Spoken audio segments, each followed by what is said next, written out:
ಇದು ಬಂದು ಲಾಸ್ಟ್ ವೀಡಿಯೋನ ನಾನು ಕಂಟಿನ್ಯೂ ಮಾಡ್ತಾ ಇರೋದು. ಹಾಗಾಗಿ ಲಾಸ್ಟ್ ವೀಡಿಯೋ ಯಾರಾದರೂ ನೋಡಿಲ್ಲ ಅಂತ ಹೇಳಿದರೆ ಆ ವಿಡಿಯೋನ ನೋಡಿಕೊಂಡು ಅದಾದಮೇಲೆ ಈ ವಿಡಿಯೋನ ಕಂಟಿನ್ಯೂ ಮಾಡಿ.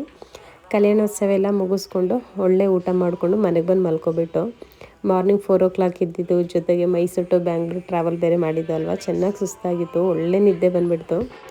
ಇದು ಬಂದು ರಥೋತ್ಸವ ನಡೀತಾ ಇರೋದು. ಬೆಳಗ್ಗೆ ಫಸ್ಟು ಅಭಿಷೇಕ ಇರುತ್ತೆ. ನಾವು ಬರೋದಕ್ಕಿಂತ ಮುಂಚೆನೇ ಅಭಿಷೇಕ ಎಲ್ಲ ಆಗಿಬಿಟ್ಟಿತ್ತಲ್ಲ, ಹಾಗಾಗಿ ಅದೊಂದು ವಿಡಿಯೋನ ನನಗೆ ಮಾಡ್ಕೊಳ್ಳೋದಕ್ಕಾಗಲಿಲ್ಲ. ಇದಾದಮೇಲೆ ಕಲ್ಯಾಣೋತ್ಸವ ಇರುತ್ತೆ. ಕಲ್ಯಾಣೋತ್ಸವ ಅಂತೂ ನಿಜವಾಗ್ಲೂ ತುಂಬಾ ಚೆನ್ನಾಗಿತ್ತು. ಪ್ರತಿಯೊಂದು ಶಾಸ್ತ್ರನೂ ಸಹ ಮಾಡ್ತಾರೆ. ಮದುವೆಲಿ ಯಾವ ರೀತಿಯಾಗಿ ಮಾಡ್ತಾರೋ ಅದೇ ರೀತಿಯಾಗಿ ಪ್ರತಿಯೊಂದು ಶಾಸ್ತ್ರನೂ ಮಾಡಿ ಕಲ್ಯಾಣೋತ್ಸವನ ಮಾಡ್ತಾರೆ.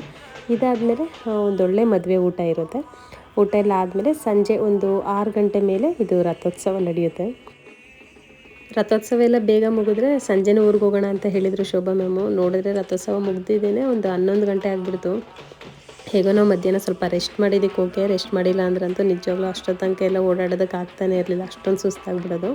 ಬಟ್ ತುಂಬಾ ಚೆನ್ನಾಗಿ ಎಂಜಾಯ್ ಮಾಡಿದೋ. ಆ ಟಮಟೆ ಸೌಂಡು, ಮಕ್ಕಳು ದೊಡ್ಡವರು ಎಲ್ಲರೂ ಕೂಡ ಡ್ಯಾನ್ಸ್ ಮಾಡಿಕೊಂಡು ತುಂಬಾ ಚೆನ್ನಾಗಿತ್ತು.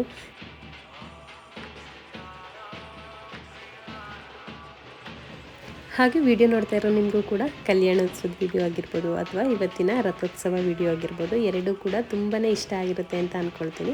ವಿಡಿಯೋ ಇಷ್ಟ ಆಗಿದರೆ ಪ್ಲೀಸ್ ವಿಡಿಯೋಗೆ ಒಂದು ಲೈಕ್ ಮಾಡಿ. ಹಾಗೆ ವಿಡಿಯೋ ಹೇಗೆ ಅನಿಸ್ತು ಅಂತ ನನಗೆ ಕಮೆಂಟ್ ಮೂಲಕ ತಿಳಿಸಿ. ವಿಡಿಯೋನ ಕೊನೆಯವರೆಗೂ ನೋಡಿದ್ದಕ್ಕಾಗಿ ಥ್ಯಾಂಕ್ ಯು ಸೋ ಮಚ್.